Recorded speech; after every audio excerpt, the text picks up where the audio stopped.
wonder why I have a smile on my face? Well, if you were sitting where I'm sitting, you'd have a smile on your face. The Evolution 8.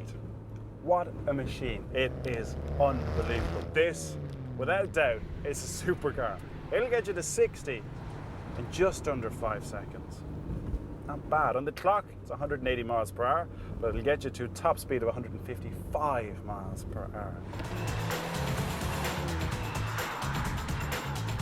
Now, one important thing when you're driving a car like this is you need to know what's going on underneath. In other words, at each wheel.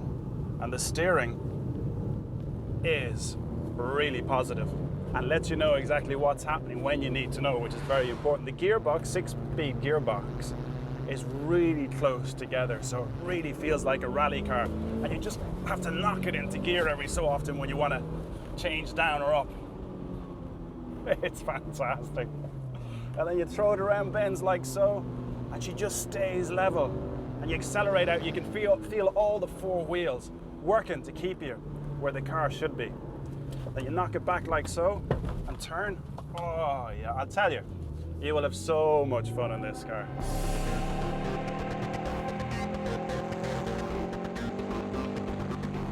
Jumping into the more welcoming interior of the Subaru and turning the key produces a very welcoming sound. The starter note could be more at home on a massey Ferguson tractor than a 265 brake horsepower turbocharged supercar. The engine gives a unique throbbing at tickover, which reminds you of Subaru's expertise and experience with flat 4 engines. On the move, the STi is very rapid indeed. It's a lot of fun. Its suspension is stiffer than the Mitsubishi, which does get tiring after half an hour, maybe an hour, maybe 8 hours, depending on how much you like it. Strangely, it doesn't feel as quick though around the bends. The STi does have a tendency to understeer, more so than the Evo 8. The grip is still excellent, even though the firm ride makes your teeth rattle at times. The throttle response is better than the Mitsubishi, but a run into town may prove to be its undoing. The throttle is so light that the STi can bound ahead like a hyperactive kangaroo. So much so that I found it easier to start off in second, which proves how good the clutch is.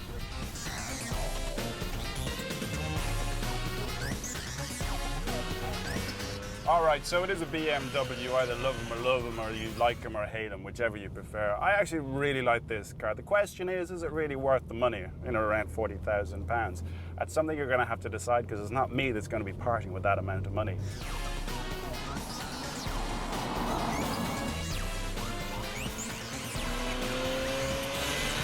In and around town, it is exactly the same. It is just really nice to drive.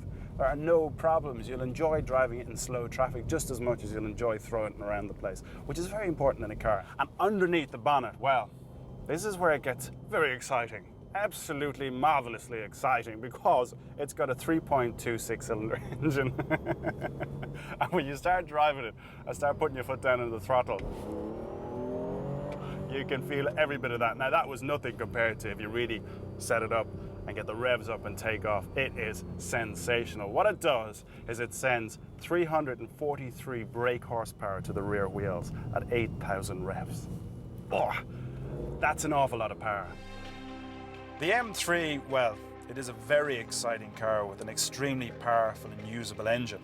But its quest for upmarket customers means that in this company it's just too refined and not enough fun.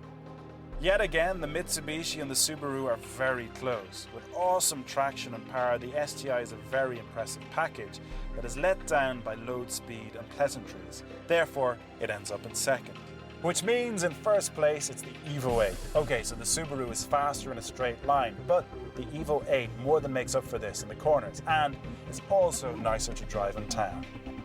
Now, although all of our cars have some great attributes, the most important overriding factor has to be how much each one's going to cost us at the end of the day. So, which one offers the best value for money? First up, it's the BMW M3, and straight away you might as well forget about this, because this will cost you a whopping £15,000. Got your attention, didn't I? Not everything is as it seems. Let me finish. This will cost you a whopping £15,000 more than the Subaru and a whopping £13,000 more than the Evo 8. And things don't get any better when you get it out on the road, because it'll only return around 23 miles to the gallon. Yes, it's beautiful on the inside and it is a fantastic looking car, and I've been singing its praises all day, but is it really worth £39,000? That is an awful lot of money. On the plus side, however, well, residuals are superb. It will hold 60% of its value after 3 years. Next up, it's the Mitsubishi Evo 8, which comes in at £27,000. Like the other two cars, it's an insurance group 20, but it beats the BMW with its fuel consumption. It'll do around 26 miles to the gallon compared to the BMW's 23.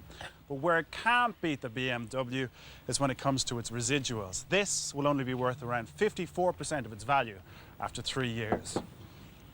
Last but by no means least, it's the Subaru STI, and this will cost you a very reasonable £25,000. For your money, you get a really good contract hire rate of £550. That's £200 less than the BMW, and it comes with quite a bit of standard equipment. The real downside to this machine is in its residuals. It's only going to be worth around 44% of its value after 3 years.